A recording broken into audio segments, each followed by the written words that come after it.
I'm Mark Boris, and this is Straight Talk. Mark Hughes, welcome to Straight Talk, mate. MB, thanks for having me, mate. I really appreciate it. And it is that time of year, of course. We've got the Mark Hughes Foundation fundraiser coming up, which we still see every year. And I seem to have I got a collection of beanies.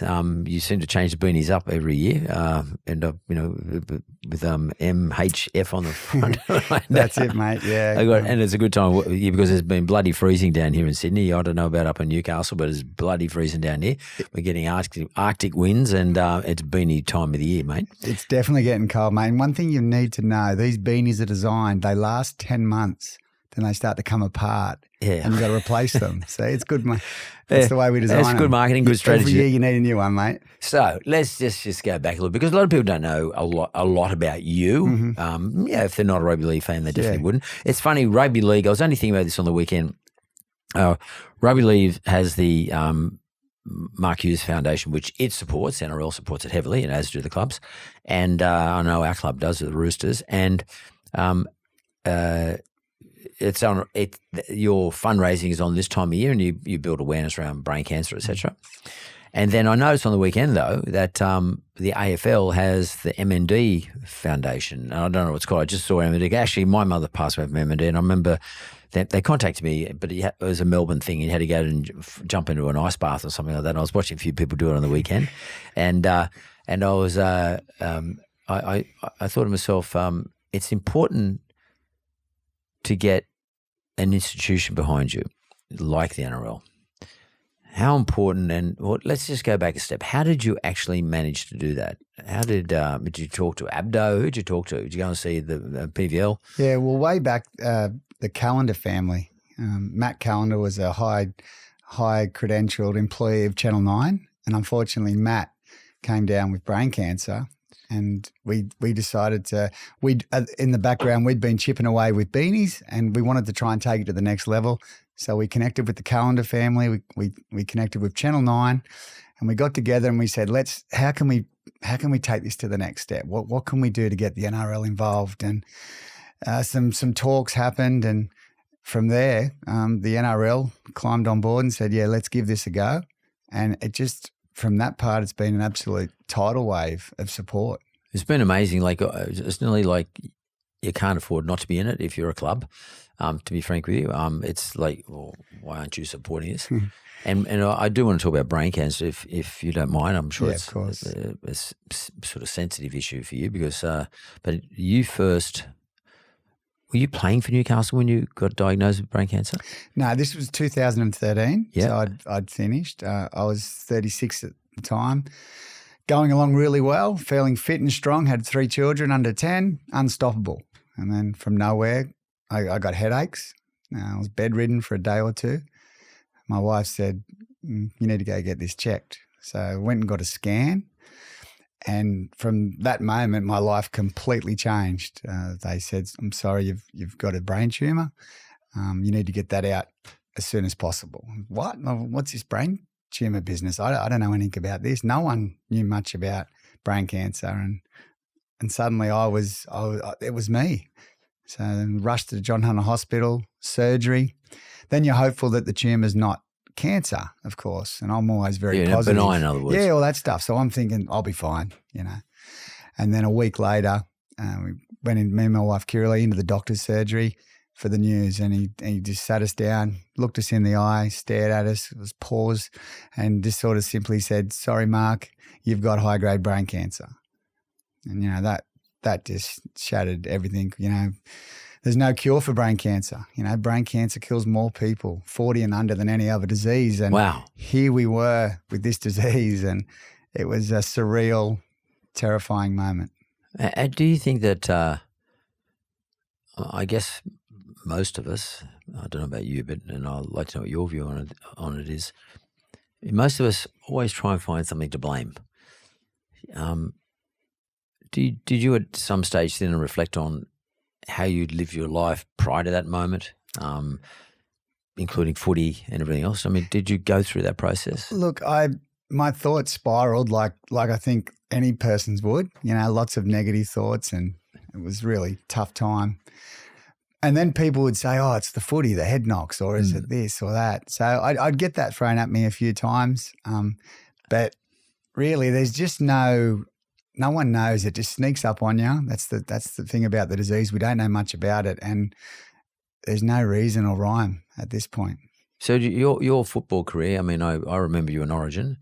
I think you played in the same year as Joey. Joey was injured that year. Did Maddie play? No, Maddie wasn't there either. But from my team, there would have been Adam McDougall, Matt Gidley, Tamana Tahu? Tamana didn't play in that series. Oh, it was 2001. Yeah. So, I'm just trying to remember myself. Yeah, 2001. People remember it because Alan Langer came back from England. Yeah. So it was 1-1 into the last game, and Alfie come back, and we got beat. So that was my Origin career. But, I found a way, like from where I was, at 18 or 19 playing park football for my beloved Curry Bulldogs, life turned really quickly for me. And, I had no junior program. I wasn't anywhere near the Knights. So it goes to show if you just hang in there and find a way. And I think that's a bit like my journey with this illness is I've got to find a way. And that's what I'm trying to do. So do you think, who was your coach who coached you in Origin in 2001? Wayne Pearce. It was a junior. So you were on the infamous falling off the horse. No, that was a few years earlier. That was prior to that. So Junior had a couple of years at Origin. Yeah. So who was your captain? Freddie Fittler. Freddie. Fittler. So, I just couldn't, that was awesome. Yeah, Freddie was, wow. Yeah. And because I was sponsoring at the time, as you recall, but I don't remember, did you guys win that series? No, it's 1-1 going into the last game, and then Alfie came back. And that's right, and Alfie was the magic. Yeah, the magic to the whole thing. So then that was it for me. I like to tell people that I retired from rep football after that game.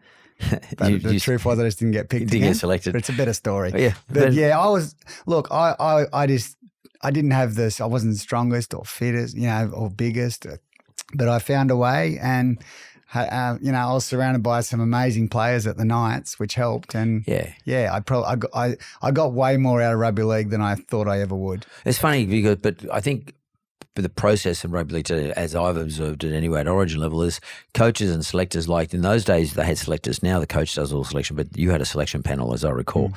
And they tended to want to select combinations, and Newcastle was doing pretty well at the time, and they selected combinations out of winning sides like Newcastle, and they don't want to break the combination. But was Mark Hughes was he the kid always destined to be an Origin player, or do you think it was something that you made happen as a result of just sheer hard work and, as you say, finding a way? Absolutely, that it was. My whole footy career looked like that. At 18, the Knights were nowhere near me, didn't want to know me. At 20, I was doing a lap around the Sydney Footy Stadium. We just beat Manly in a grand final. So that's how quick life can change, whether it be for the worst with my illness or early days. My life changed like that, and I was surrounded by these amazing players in a town that just loved rugby league, and we just won our first ever premiership. It was electric. It was exciting. I just couldn't believe I'd played 15 first grade games, I think, to sneak in for a grand final. I was very lucky. Well, do you remember the first time you got chosen for play first grade for Newcastle? Yeah, absolutely. We're playing the Roosters on a Friday night. We're playing you guys next week, actually. Yeah, that's right. Yeah. We'll talk about that later, but yeah, just a Friday night game. We had a draw, actually. I remember that. But it was just, like I grew up in Kirralee, 45 minutes away. I grew up loving rugby league. I had posters all over my wall as a kid. I'd stare at them every night. I'd wake up and stare at them, and I wanted to be that. But it took a long time, and a lot of struggle and a lot of hardship. But like in life, if you get through that struggle and can wiggle your way out of it, some greatness can happen at the end of it, and that's something I learnt from a young age. Well, but how does someone like you deal with things where they can tend to be overwhelming? So let's not talk about your brain cancer at this stage, but let's just talk about like footy. Like when you're a young kid, you're in the Kirralee, you've obviously everyone's dreaming to be in the Newcastle side, let alone the Origin side, but dreaming to be in the Newcastle side, play first grade. But things come at you and they go, oh shit, I'm never going to get there. How do you stop yourself from being the person who says, I'm never going to get there, to being the person who says, I've got to find a way to do this? Is there a mindset shift or is there a technique? It's a slog, and a lot of people, they fail because they give up. They just give up, and I probably as a 17-year-old was on that borderline where I could have easily went in another direction. And we talk about the choices we have in our lives, and I made good choices that I wanted to stick it out, and I wanted to give it a go when it still looked a long way away. It really did, and it was. I didn't make a rep team, It was just. Did you play ball or flag? Nah, nowhere near any of that. I was just struggling along in my curry team in the local. Someone must have discovered you, Mark. Come on, someone must have. Well, as an 18-year-old, I played in the grand final for Curry in first grade. Bloke named Ewan McGrady. I played on the wing. Yep. And that was a good game. We won the game against West Newcastle, who are a very strong local team. And from there, I got a trial for the Knights in 1996. And then that was the stepping stone. But even the start of 97 season, I wasn't at Knights training for the first week. I had to make a phone call. Why aren't I there? Can I get there? So, yeah, come on, why not? Come and have another trial. So I trial for 97. I get in. I'm signed in the sheds on a Tuesday night. I think I signed for $5,000 that year. And I won a comp. My opposition players were on 400 or 500, some of them guys. Maybe people saying I was overpaid still. I don't know, but 5,000 was I think I was pretty good value. But and that's what I'm sort of trying to get to, mate. Like, because I come across all sorts of people, but sometimes people will come across and say, stuff this, and they'd let the fact that they're only getting paid in 5,000 overwhelm them and actually get them to give up. Not because they're weak or they just say, this is not worth it. What is it that got someone like you to say, I'm still going to do it, even though I'm only getting $5,000?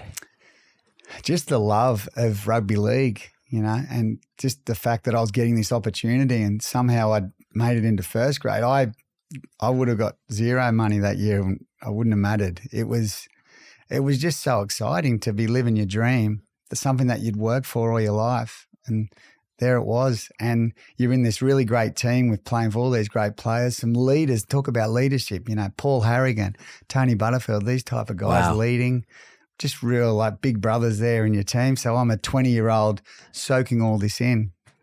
Yeah, I guess you've got to be prepared. I guess you've got to have a really, sort of generally speaking, a positive outlook on life and say, well, look, I'm just privileged to be here. I mean, because the same would happen if you're diagnosed with something.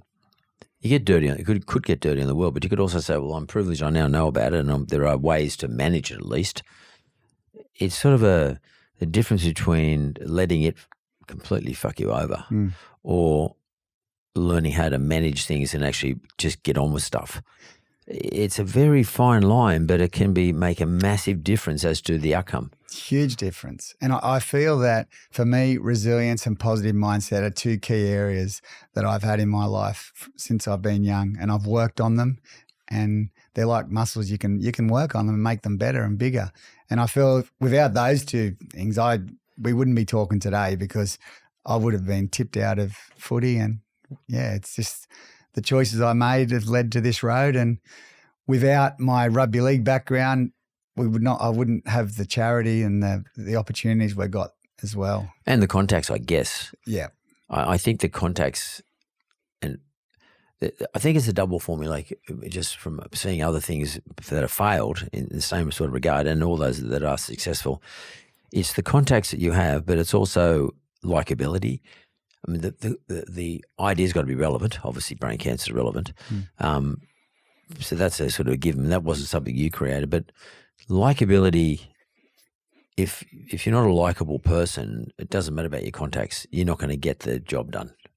And are you conscious of your likability, or is it just something you think is more natural? But I think when I came in at the Knights, we had like Andrew and Matty Johns, confident, funny, mad. Yeah, mad people. And I learned off that. I learned off the leadership achieved, and I grew in confidence. And at school, I didn't want to do a speech in front of the class or anything like that, but I grew into this role. And then at sponsors function, I was there doing the interviews and I was doing different things, and I think I was in training for what was going to come because I was doing, and I was getting Clubman of the Year award. I didn't get best player, but I was getting Clubman of the Year. The Mitch Orbison style. Yeah, that's right. So, and I was proud of that because I loved representing the Knights and wearing the jersey and representing a town. And I wanted to put back because I was on the other side of the fence and cheering them on a few years earlier. So I was so grateful to be there. And as far as the charity goes, I feel like gratitude's a big thing for me, and I want to thank every person I see in a beanie, but I can't. And it's hard in charity because you're always asking. So all I can do is try and be friendly and show gratitude and have a bit of fun with it, which is amongst what is a very, very serious subject. So between footy, so the start of your footy career in Newcastle and, all the various iterations of your football career, culminating probably, well, not only grand final wins, but also playing with great players and playing Origin. And the date you got diagnosed, or a minute before you got diagnosed, what do you think you learnt during that period? What are some of the things you learned during that period about yourself that allowed you then to dig in and deal with the diagnosis once you got it? I think I was very consistent in what I did and had good work ethic. And what does good work ethic mean to you? Just getting up and showing up. We're sick or you've had a big night out, but get and show up and do what you got to do. Is it also about not feeling sorry for yourself? And not feeling sorry for yourself. It's getting out there and having a go and making a difference. Do you think that no one really deep down gives a stuff? Is that one thing about you, for example? People go, "Oh wow, poor, blah blah blah, it's terrible." Well, it is, but they get on with their life. They're not going to go to work because of it. They're going to get up and take the kids to school and do the shop in the afternoon, cook dinner, and they're going to go to bed that night. They're probably not going to. It's not going to stop them from sleeping. Yeah. It's not that they don't give a shit. It's that they've got their own lives to live, and you're not really looking for sympathy. But a lot of people look for sympathy and say, well, no one gives a shit. No one cares. Well, actually, it's a reality. That's the way the world works. Otherwise, everything would stop. Is that a realization you had, or did you already know about that? Yeah, I've realized that I know in my journey, I'm so lucky. So many people that get brain cancer don't have the opportunities that I'm having. I'm 10 years down the track, and from my diagnosis to be here now is a huge probably shock, like from what I was told. But now I'm here, I'm going to keep going, and I'm hell bent on my 50th birthday in a couple of years. I'm really positive mindset and thinking in on those types of things. But I feel when people see me that they should feel good because I'm getting these opportunities to live and try and make a difference and help. Help brain cancer and help their family, hopefully, if ever they need it one day. So I'm on a real mission and I'm fully supported, and I'm definitely not feeling sorry for myself. I'm really grateful. So your brain cancer, maybe you could describe it a little bit. I presume they showed you an MRI or something like that. Yeah. A scan at least. I presume, did you first go for MRI or did you go for a PET scan? MRI scan. First, yes. Yeah, and then it showed a small avocado-sized tumour. A small avocado-sized, that sounds pretty big to me. Yeah, so then we had to wait a few weeks to let things settle, and then went to the hospital, got it removed. So what did that entail? Just big surgery. So they cut your head open? Yep. Were you awake? No. They anaesthetised you, yeah. Fully out, surgery. Then a few weeks later, radiation, 33 sessions of radiation. 33 sessions. Yeah. So what just explain that. So they're sending a beam into your skull, I presume? Yeah, so I'd get a lift to the Central Coast every morning. I'd put the mask on, lay down, and that would drill you for, I think it's only about 10 minutes. So that would happen 33 days in a row. I'd come home. I would go and do some training. Ben Kennedy, an old teammate of mine. Yeah, BK. We'd go to the another Origin player. Oh, what a great player. What a back rower. Yeah, sensational. So we'd go and do run throughs at the Oval. Then we'd go to the ocean. Are you bars. physically able to? Yeah, I wanted to do that. Good in this game is no good. I think you're in business, like good's plan. You got to be great. Yeah. But you want excellent results. So what could I do to get excellent results that maybe other people aren't doing? What can I do over and above? And it's not going to cure nothing, but how about I keep moving? How about I try and be fit during this time? So I had a partner, and I think it's important to get people around you. I think resilient people are great at getting the right people around them. And I did that. And every afternoon I'd do that training. What's a run through? Explain what that is. Well, just 100-meter runs we'd go and do. I think it was walkbacks, 10 to 20. Yeah, nice cruisy run and then walk back, do it again. Yeah. Nice and cruisy, but I was moving. And how did you physically feel though? Were you crook? Made me feel good. Yeah. No, but after radiotherapy. I wasn't too bad. I was pretty good. Yeah. Because I was a bit younger than a lot of people. Of course, yeah. You were a kid at the time, well, relatively speaking, a kid. But so they take the growth out. Yeah. Did you see as much as they can. Did they show it to you? No, they didn't show me, but they keep samples of it. At the foundation, we've got a library of tumours that we use for our research bank. Yeah, like the brain bank down here in Sydney. There's a couple down here in Sydney. Yeah, that's right. Yeah. So they get out as much as they can. You're dealing with the brain. It's not as though you can cut it out. So you didn't see it though, did you? I mean, I've often wondered what it looks like. Yeah, I've never seen it. I know what the brain looks like, but I wonder what the tumour looks like. Yeah. We didn't see it, so they just removed as much as they can. That's the hard part about brain cancer. You're dealing with the brain. Yeah.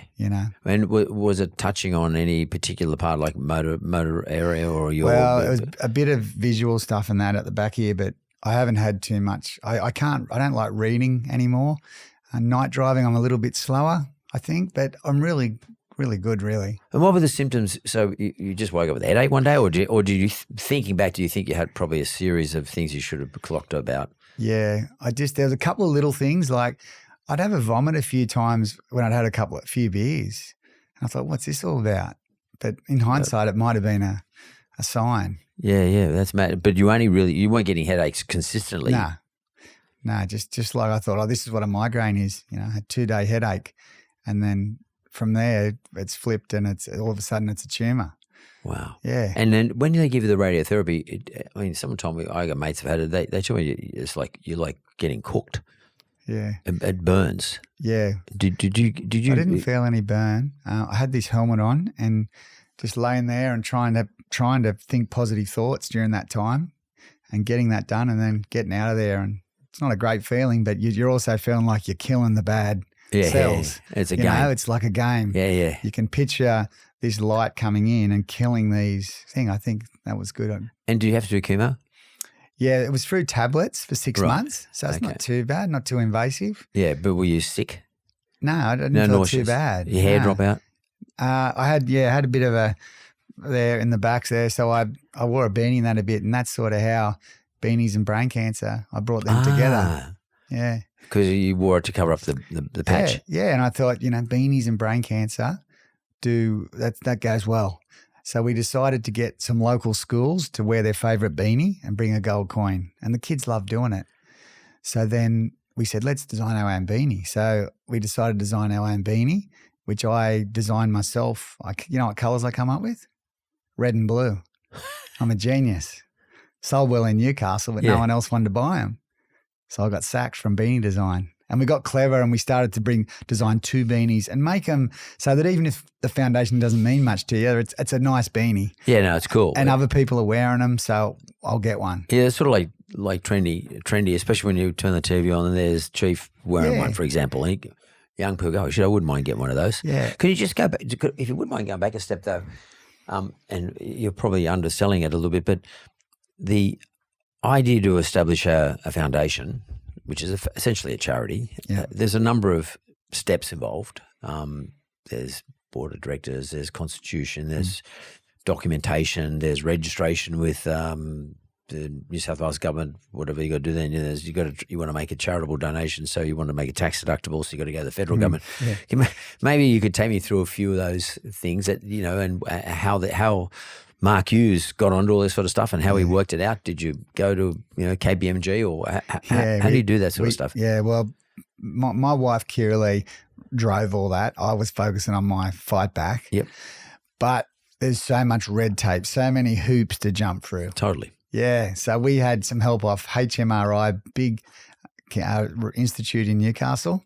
They do so much great research there. We got some help off them and some advice off them, and we developed, we changed, we went in different directions, but we got there in the end.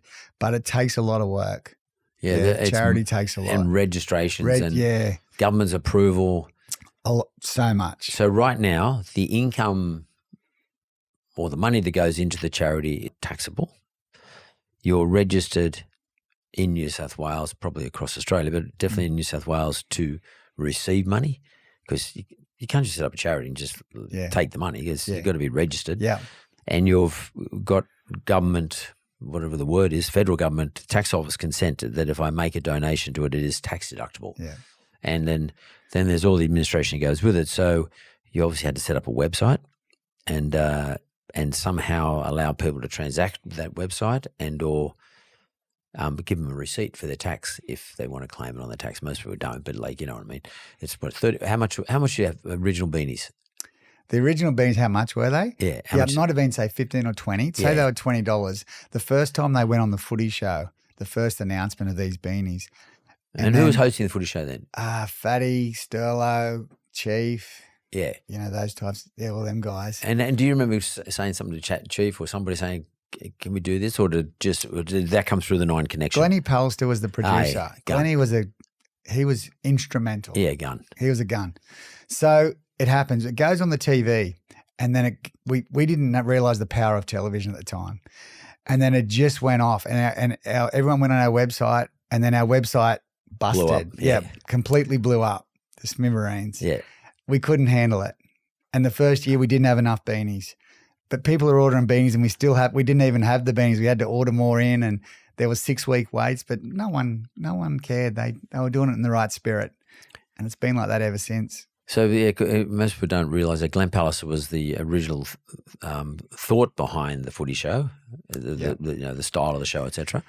And Glenn, I think he lives up in Queensland or something like that now. He's moved out of Telly, and he put the whole concept together for Channel 9, and it was brilliant. Obviously he's had his day, but it was brilliant at the time. It was great entertainment. Like Thursday night for me, in those days, I used to go to my farm up in northern New South Wales. I don't drink anymore, but Thursday night for me was a bottle of wine and the footy show, and just laying in bed, just drinking the wine. And, I drink maybe 3/4 of it on my own, which is these days I think would be ridiculous, but those days I didn't give a shit. And the footy show was great entertainment, and people, I saw it on the footy show. I sooner recall, this is a memory thing, I don't know if it's true or not, I sooner remember them all wearing a hat. But the person I remember most was Chief with a beanie on. Yeah, and I thought myself it was a great idea, and I remembered you at that time from Origin, and I remember the news, etc., about your brain cancer. So your brain cancer went through the 2 therapies. Do they say at some stage to you, "Oh, look, mate, it's in remission," or "We can't do any more"? What's the conversation? We don't use the word remission in brain cancer, right? So I get scans. I had a scan yesterday at the Royal North Shore, so I'm feeling great about everything. And what are you allowed to say what the result is? Or like everything's excellent. There's no sign of regrowth or of the tumour, so there's nothing couldn't left. be going any better. Yep. You can't, nothing that you can see. Yep. There are nasty cells that potentially are still in there that we just hope they don't go active again. Yep. It's a bit of a luck of the draw. Yep. So it's sort of latent. It's sort of just there, but not active, so to speak, not growing. But some people's, their scans would show a tumour, but it's staying the same, or it's not getting bigger, which is a good result as well.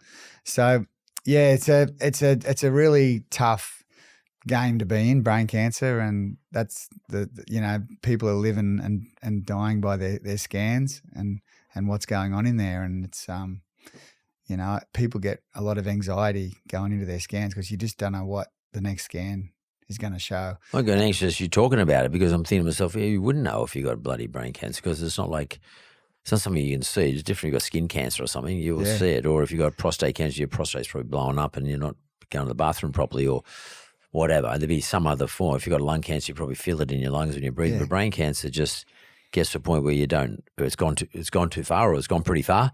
And all of a sudden, like you said, you get headaches and it starts to affect you, whatever it is. Whatever you may have a seizure. Yeah. And then you'll have a scan and then your life will be changed forever.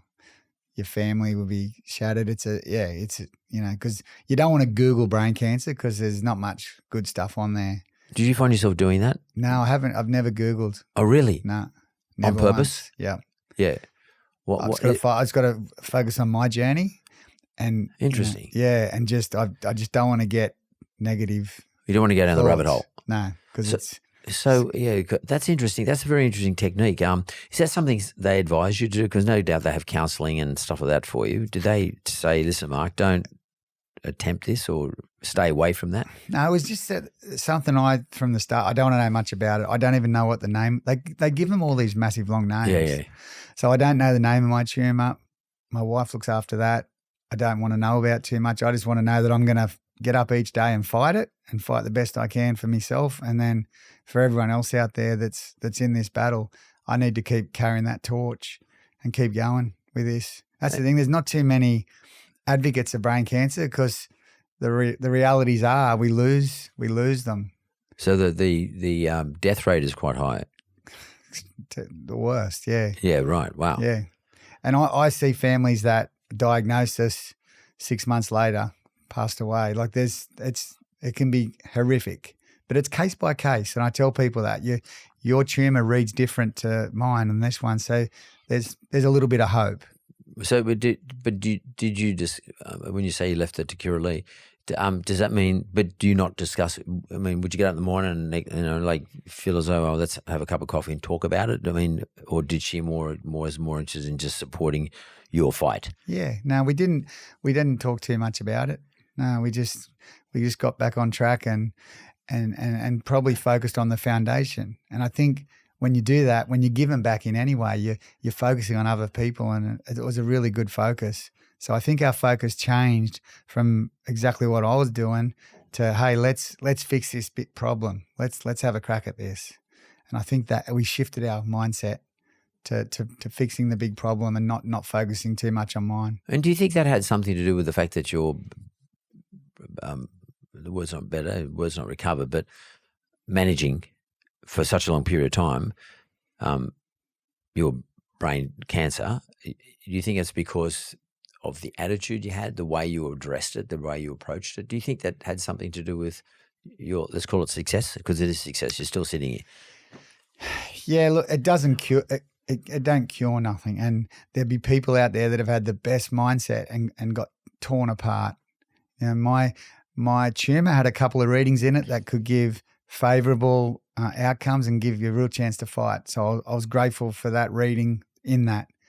And there's levels above what I was originally, diagnosed with. So that helped as well.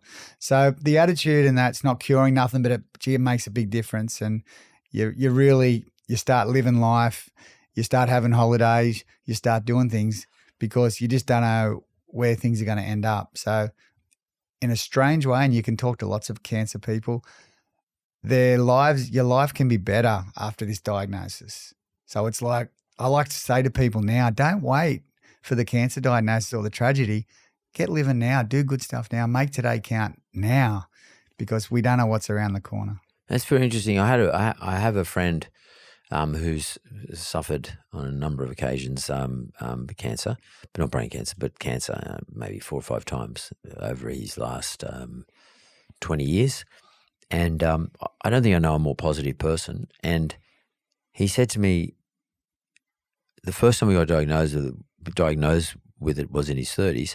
He said to me, it changes your attitude towards what's important. You reprioritize things all of a sudden, or you prioritize things you weren't prioritizing, that you might have been taking for granted. What are some of the things that you started to put more weight on compared to what you were doing before when you were just Mark Hughes footy player hanging out with your mates? Not just, we don't. We found a way to have the good family holidays. We had young kids. Go to Fiji, do nice things. Yeah, we really prioritized some really great family experiences. We did a nice adults only American one as well. So just living adults only. We got one of those AO ships. It sounds like it's a porn event, an adults only. Kirralee, we'll wipe that out, okay? Yeah, we'll scrub that out. But yeah, just with another group of friends went over and did that and just do some good things. We wanted some better stuff in our house. We did our renovation. But I mean, it's not just about money things. It's just, family time, going for a walk, having coffees with, doing nice stuff. It's funny. It sounds like, because everyone talks about mindfulness, but it sounds like you're forced to be mindful of every moment and just really enjoy and sort of sit on every moment. If it's just having a cup of coffee. Because most of us go, get up, I've got to work because I've got to do this and I've got to get home because I want to go to the gym and then, I've got to go and have a drink with my mates and like we're just doing all the time and we never really sort of sit on something for a moment. And of course, that's what everyone keeps talking about, mindfulness. I'm just imagining from what you're saying that you would be mindful of just about everything you do and you're about to do. You're really well aware of what you're doing. Yes. Yeah.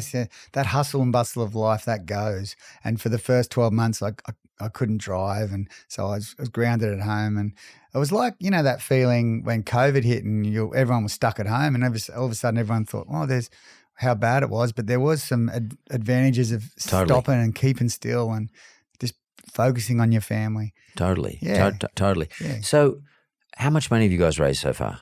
The Mark Hughes Foundation? So we're about 35 million. Wow. Yeah, it's a lot. It's over 1 million beanies. And what do you put that to work to do? What's the sort of things that you guys doing? Well, we've got the Mark Hughes Foundation Brain Cancer Centre at Newcastle. Now, it's a physical centre? Yeah, but we didn't. Yeah, we got given the building. It's not like something we spend money. We didn't want to waste any of our money. But you occupy it now. We occupy it. And we have a lot of collaboration. We have 100 researchers connected to our centre. From the university? Yeah, they're all from around Australia. Yep. We have research going on around Australia. All cancer related? All brain cancer. Brain cancer, I should say. Yeah. And like we had a symposium in Melbourne and a couple of years ago, and all these researchers come up to me going, we've never had this connection and teamwork. We've all worked on our own, but you're connecting people. And that rugby league background and teamwork, I've said, I need this for brain cancer because we're not going to solve this on our own. It's a big problem.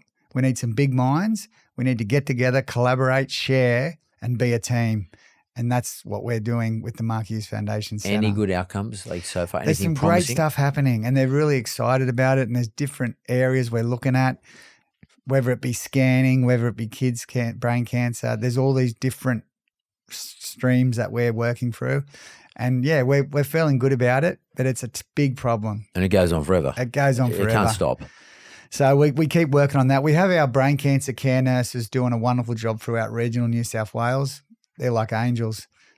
What they do for patients and their families is overwhelming. And I just did a tour of Tamworth and Port Macquarie and Coffs Harbour and spoke to people firsthand at the difference we're making with that. So that's a really big part of what we do as well. Now, you're a volunteer for this, even though it's got your name on it. You're not sort of sitting up there as the president-elect or something like that. You're a volunteer. I mean, obviously, these things are run properly. That's, as I said earlier, it's registered. It's probably audited. It's got the whole process going on. But you're a volunteer. So it's one thing to have the foundation. It's another thing to raise money and to have an awareness for a week or 2 weeks in the lead up. Because what's the date, by the way? When's this? 26th of June. It's coming up in about 2 or 3 weeks. Okay, 26th of June. We'll get this out probably next week, beginning of next week.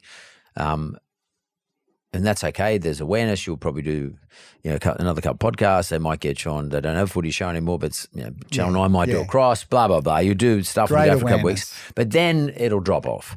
So what does Mark Hughes do to keep pushing the agenda outside of that? Yeah, so we do lots of different things. We've got a trek coming up in October where we're going to do Kokoda, but we're going to walk across, touch the finish line and walk back. Wow. Yeah, it hasn't been done. Did you do Robbo? I've done Mount Kilimanjaro. Oh, you did Mount Kilimanjaro. With Robbo, and I've done Base Camp Mount Everest. Right. Robbo, what a man. I know, he helped set this up. And I remember at Kilimanjaro, it's the last night. It's 11 p.m. at night. We're in our camp. It's thundering. It's pouring down rain. And we've got to do our final climb. Yeah. Robbo gets us in. People are sick by now. We're about 4,000 metres above sea level. We have to get to 5,500 that night. So we leave at 11 p.m. Robbo gets us in a circle and he gives us this great, it's game day. And on game day, you just do it. You got to make it happen. And he done this 10-minute speech and he had us revving, and we left at 11 p.m. We got up there at 9 a.m. the next morning. Wow. You spent 10 minutes at top, one photo, and then get down because people are sick. But every meter you're going down, you're starting to feel better. But yeah, what an wild experience that was. So, but have you thought at any stage yourself to get out and do a corporate speeches, like speaking to, like get out there and actually sit in front of Macquarie Bank staff on, because they do these things every month. Not for you, but they do this sort of stuff. They're booking people all the time. Yeah. Are you doing that sort of stuff? Yeah, so that's my new passion, and I really want to go meet people, make a difference, give my message in and around resilience, positive mindset, teamwork, a laugh with a key message. And yeah, that's what I'm really excited about. I know you've done some of that. Do you love going in and meeting people? I love talking to people. But like Mark, if someone's listening to this now and they say, I wouldn't mind booking him because we've got an event coming up. We've got we do it with my company, Yellow Brick Road. We have our events coming every year.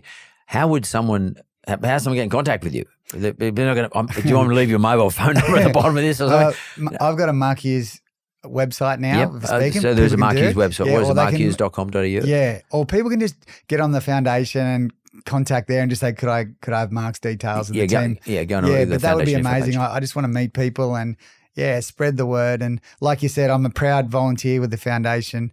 So I get flexible hours, but the hourly rate needs a review, maybe.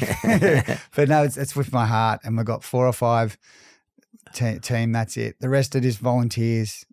All this money we raise, it's just going straight into going research. to the right spot. So Mark, though, that what's important about this is that people, let's say they are listening, and we get a big listener base. So, like, what are the types of things? What's the value proposition you'll bring to, let's say, some corporate or some business with 50 or 60 employees? What is it you bring apart from your story? What is it you're going to talk about? I'm going to come in and talk and make people realize that in life things go wrong, but it's about fighting back and how we react to those situations. And I feel like for me, the resilience and positive mindset have been key. And there's things like I've brought in personal values because how do I want to show up? So I've made myself personal values. I talk about team.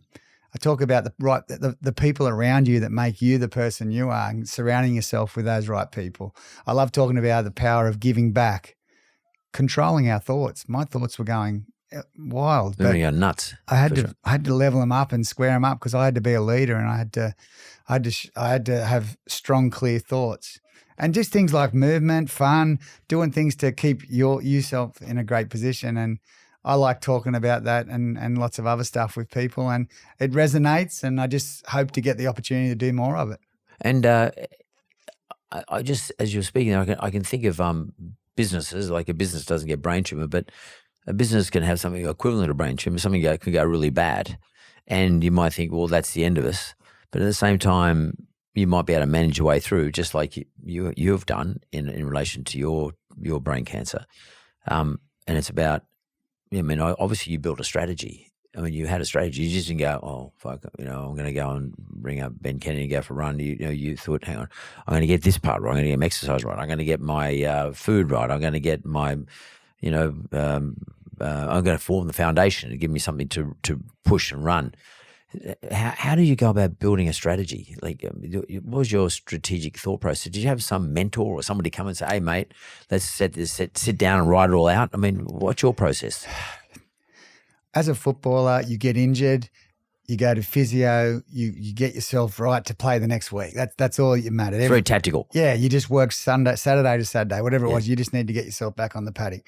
When I got sick, I had that mentality of, hey, I've got to get myself back on the paddock. I've got a young family. I've got a foundation that I'm about to start up, so I needed to be fit and strong. And I think the first thing is just simple things like, your sleep, your nutrition, your exercise. Be consistent with those. And then so I just started doing that, and I started to build momentum. And I couldn't keep thinking about my diagnosis or looking too far into the future. I just had to make today count. Do the best today, wake up tomorrow and do it again. And I think if we do that, just for a simple way of starting is just focusing on the next foot in front of you. I think we've done these treks. I do them every year. And I remember walking and I remember hearing a stream down there, and I I'm looking ahead at it, and I stumbled and fell because I'm not focusing on my next step. Yeah. And that's, very I important. think we're all guilty of that at times. It's funny you should say, because I have had experience with people who are alcoholics and or drug addicts, and it's not about some massive big plan. It's about just getting through today and tomorrow and being consistent. And the thing will solve itself over time. And you might even have some setbacks, but you get back on the horse and you solve things over time. And so maybe it's probably not that important to beat yourself up with, what's my strategy? And you don't draw it up on a whiteboard and start, connecting things with arrows and stuff like that, because as you say, it's just better to get something done each day and be consistent at it. And have a good attitude. Step by step, day by day, you plan your fight back. I've been an underdog my whole life, and I continue to be an underdog now, but I don't mind that. And I'm ready to take on this disease and everything around it. And people need to know that things aren't always going to go well, and they're going to be the underdog at times, but they've got to wiggle and fight and scratch and claw each day and build a bit of momentum. Don't look too far ahead. We can't change what's happened, and just do what we can today. Just scramble, scramble, scramble. Full scramble. That's what life's about. Well, Mark, I hope you have a record year this year in what you raise, and thanks very much for everything you do for research when it comes to brain cancer. And everybody, I implore you to, I'll be doing it, we'll be doing it here at the studios, get yourself one of Mark Hughes Foundation's beanies. Even if you had last year's one, don't worry about it, because it's probably going to fall apart, because it's only designed to last for 10, 11 months. Yeah. And now's the time to get behind this great cause. Thanks very much. MB, honour and a pleasure. Thank you, mate. Very, mate.